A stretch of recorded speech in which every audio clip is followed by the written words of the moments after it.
વિશેષતા છે. પહેલાંના લગ્ન સારા હતા કે હમણાંના ડિજિટલ યુગના? સમય પ્રમાણે ભીલ સમાજમાં ઘણા બધા પરિવર્તનો આવ્યા છે. અગાઉના સમયમાં જે લગ્નો થતા હતા એ ખૂબ સાદગીથી અને ખૂબ સારી રીતે સંપન્ન થતા હતા. ભાઈચારાની ભાવના, ગામ લોકોની એકતા હતી. આ સંસ્કૃતિ અને વિકાસની સીધી વાત.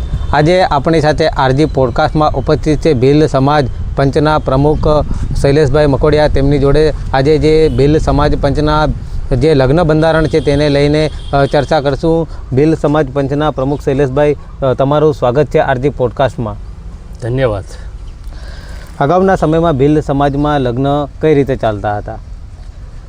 રાહુલભાઈ, ભીલ સમાજ એ બહુ વિશાળ અને પ્રાચીન સમયથી ચાલતો આવ્યો સમાજ છે. અગાઉના સમયમાં લગ્નો ખૂબ સાદગીથી થતા હતા અને ખાસ કરીને એમાં દાપુ પ્રથા પહેલેથી જ ચાલુ હતી. જે કન્યાઓને સન્માન આપવા માટે, કન્યા પક્ષના લોકોને સન્માન આપવા માટે દાપા પેટે કંઈક ભેટ સોગાતો આપવામાં આવતી હતી અને ખૂબ સારી રીતે તેનો વારસો આજ દિન સુધી જળવાઈ રહ્યો છે. હાલમાં દાપુ પ્રથાનું સ્વરૂપ કેવું છે? દાપુ પ્રથામાં મુખ્યત્વે કંઈક રોકડ આપવી, અનાજ આપવું, કંઈક ચીજ વસ્તુની આપલે કરવી, એ આ દાપા પ્રથાની ખાસ વિશેષતા છે. પહેલાંના લગ્ન સારા હતા કે હમણાંના ડિજિટલ યુગના? સમય પ્રમાણે ભીલ સમાજમાં ઘણા બધા પરિવર્તનો આવ્યા છે. અગાઉના સમયમાં જે લગ્નો થતા હતા એ ખૂબ સાદગીથી અને ખૂબ સારી રીતે સંપન્ન થતા હતા. ભાઈચારાની ભાવના, ગામ લોકોની એકતા હતી.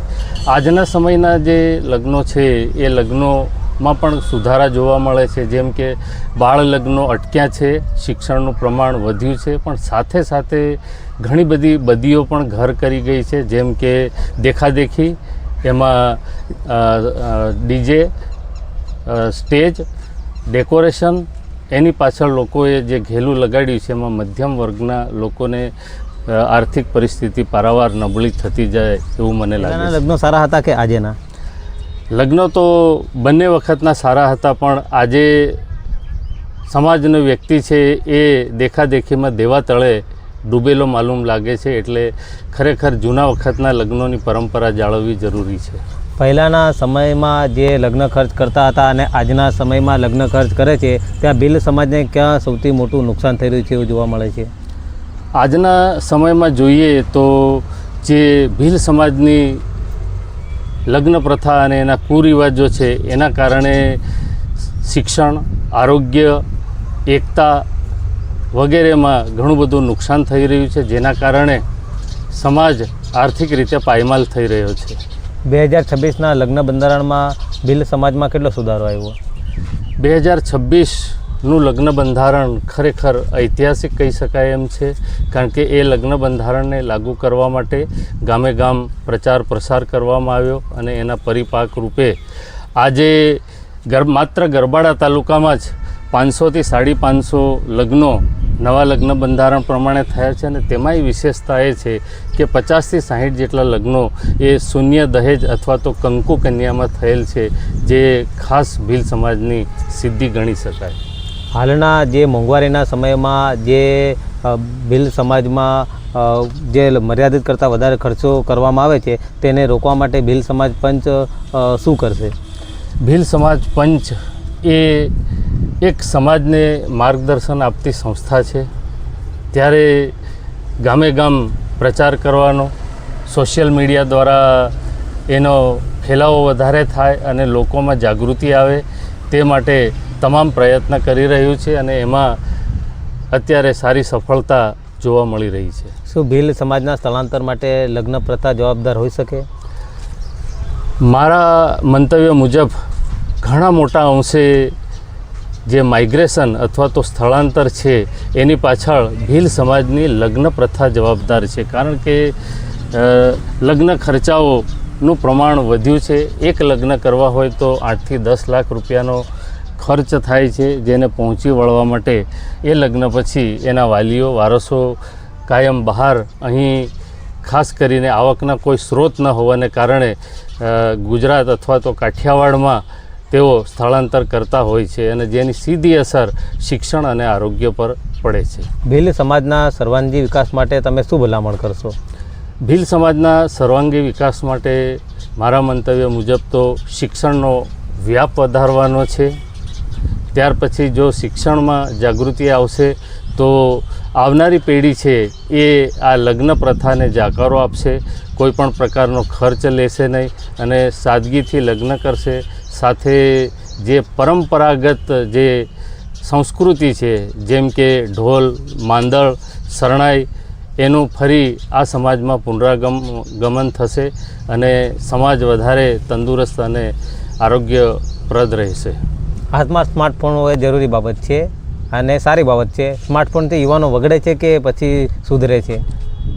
સ્માર્ટ શબ્દ જ આપણને કહી દે છે કે તમે સ્માર્ટ રીતે મોબાઈલનો ઉપયોગ કરો અને જે ગવર્મેન્ટની અને બીજી ઘણી બધી જે જાણકારી માટે ઉપયોગી શિક્ષણ માટેની જે વેબસાઇટો છે એ વેબસાઇટો પર યુવાન યુવતીઓ જાય તો પોતાની કારકિર્દીનું સુંદર નિર્માણ કરી શકે છે. પણ જો શોર્ટ રસ્તો અપનાવશે અને કોઈ ગમે તેવી લેભાગુ વેબસાઇટ પર જશે તો એમની કારકિર્દીને પણ જોખમમાં મૂકી શકે છે. 18 વર્ષથી નાના બાળકોને મોબાઈલ આપવો જોઈએ કે નહીં? એક પંચના અગ્રણી અને વ્યક્તિ તરીકે મારી સંપૂર્ણ ના છે. વિદેશની અંદર ઘણા બધા દેશોમાં 1 થી 18 વર્ષના બાળકોને મોબાઈલ ઉપયોગ પર સદંતર પ્રતિબંધ લાદ્યો છે. તો આપણા ભારત દેશમાં પણ આવું થવું જોઈએ, કારણ કે ટીનેજર છે એને સારા નરસાનું જ્ઞાન હોતું નથી, એટલે 18 વર્ષથી નીચેના બાળકને મોબાઈલ આપવો જોઈએ નહીં. ડિજિટલ ક્રાંતિએ ગામડાઓમાં ક્રાંતિ લાવી છે કે પછી ગામડું હજુ પાછળ છે? જો ભારત દેશ ગામડાથી બનેલો દેશ છે. સરદાર વલ્લભભાઈનું સપનું હતું કે ગામડાઓને સમૃદ્ધ બનાવો તો દેશ આપોઆપ સમૃદ્ધ બનશે. તો ગામડાઓ એ ખરેખર આપણું એક અભિન્ન અંગ છે. સોશિયલ મીડિયાએ આદિવાસી સંસ્કૃતિને વિશ્વ સ્તરે પહોંચાડવા માટે કેટલું મદદરૂપ સાબિત થયું? વિશ્વમાં દરેક પ્રાંતની અંદર આદિવાસીઓ રહેતા આવ્યા છે, પરંતુ આ સોશિયલ મીડિયાને કારણે આદિવાસીઓ પોતે એકબીજાની સંસ્કૃતિને નિહાળી શક્યા છે, એકબીજાની રહેણીકરણીને જોઈ શક્યા છે. એટલે ડિજિટલ ક્રાંતિના કારણે આદિવાસીઓને એકબીજાથી નજીક આવવાનો મોકો મળ્યો છે.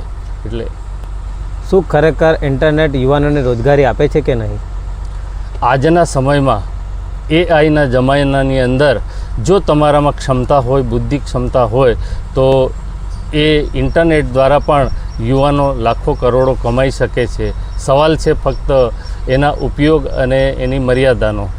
આજના ડિજિટલ યુગમાં જે યુવાનો સોશિયલ મીડિયાના રવાડે ચડ્યા છે અને નશાખોરીનું પ્રમાણ વધ્યું છે, તેને ડામવા માટે ભીલ સમાજ કેવા પ્રકારના કામો કરશે?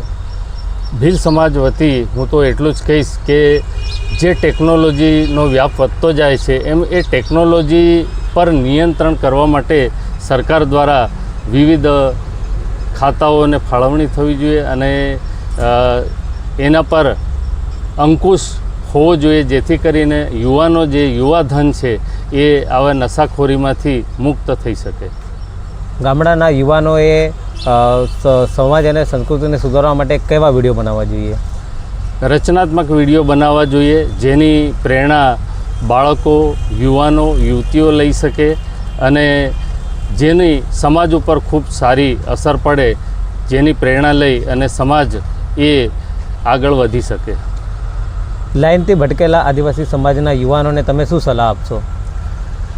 યુવાનોને હું એટલું જ કહીશ કે આ સ્પર્ધાના જમાનાની અંદર તમારે જો અન્ય સમાજ સાથે પગમાં પગ મેળવવો હશે તો આ બીજી આડી અવળી પ્રવૃત્તિ છોડી અને માત્ર શિક્ષણ પર ધ્યાન આપવું જોઈએ અને શિક્ષણ દ્વારા જ સમાજનો સર્વાંગીક વિકાસ થઈ શકે એમ છે. એટલે યુવાનોને મારે એટલું જ કહેવું છે કે તમે ભણો, આગળ વધો અને પોતાના પરિવારનું અને દેશનું નામ રોશન કરો. દીકરીઓ માત્ર ઘર પૂરતી મર્યાદિત ન રાખવા અને દીકરીઓને ભણાવી ગણાવીને આગળ લાવવા માટે ભીલ સમાજ પંચ કયા મુદ્દા ઉપર કામ કરશે? ભીલ સમાજ માટે એક લગ્ન પ્રથા એ માત્ર એક પ્રવૃત્તિ નથી. ભીલ સમાજના મુખ્ય આશય છે એકતા કરવાનો, શિક્ષણનો વ્યાપ વધારવાનો આરોગ્ય અંગે સુધારો લાવવાનો અને જે ભીલ સમાજની જૂની રીતિ રિવાજ અને સંસ્કૃતિ છે એની જાળવણી કરવાની. તો દીકરીઓ એ પણ પુરુષ સમોવડી છે, દીકરીઓ પણ આજે પાયલોટ બનેલી છે ભીલ સમાજમાંથી. તો દીકરીઓને મારો એટલો જ સંદેશો છે કે તમે ઘર પૂરતા મર્યાદિત ન રહેતા હજી પણ શિક્ષણમાં આગળ વધો અને તમારું ધાર્યું સફળ કરી શકશો. પ્રમુખ બનવું અને 24 કલાક ફોન હાથમાં ચાલુ રાખો, તો ક્યારે એવું થાય છે કે ફોન બંધ કરીને કશે જતા રહું? રાહુલભાઈ, હું ભીલ સમાજના પ્રમુખ તરીકે તો ઠીક છું, પણ અન્ય પ્રવૃત્તિઓમાં પણ જોડાયેલો છે. મારા માટે આ રસનો વિષય છે અને ઘણી વખત સમાજના ઘણા આગેવાનો લોકો માતાઓને મળી અને મને પણ શીખવાનો મોકો મળે છે. એટલે ફોન તો મારો 24/7 ચાલુ જ રહે છે અને એમાં મને આનંદ આવે છે.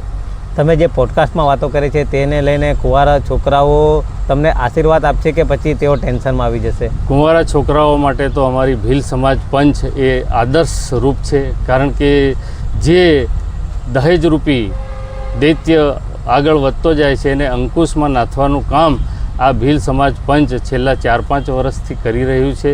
અને એમાં લગ્ન ખર્ચની અંદર ધરખમ ઘટાડો જોવા મળે છે. ઘણા રિવાજોમાં પણ સુધારો આવ્યો છે. ત્યારે કુંવારા લોકો ચોક્કસ ભીલ સમાજ પંચના ઋણી રહેશે એવી મને આશા છે. 2027માં ભીલ સમાજ પંચનું મુખ્ય હેતુ શું હશે? આજે દાહોદ જિલ્લો છે એ 11 તાલુકામાં વિભાજિત થયેલો છે.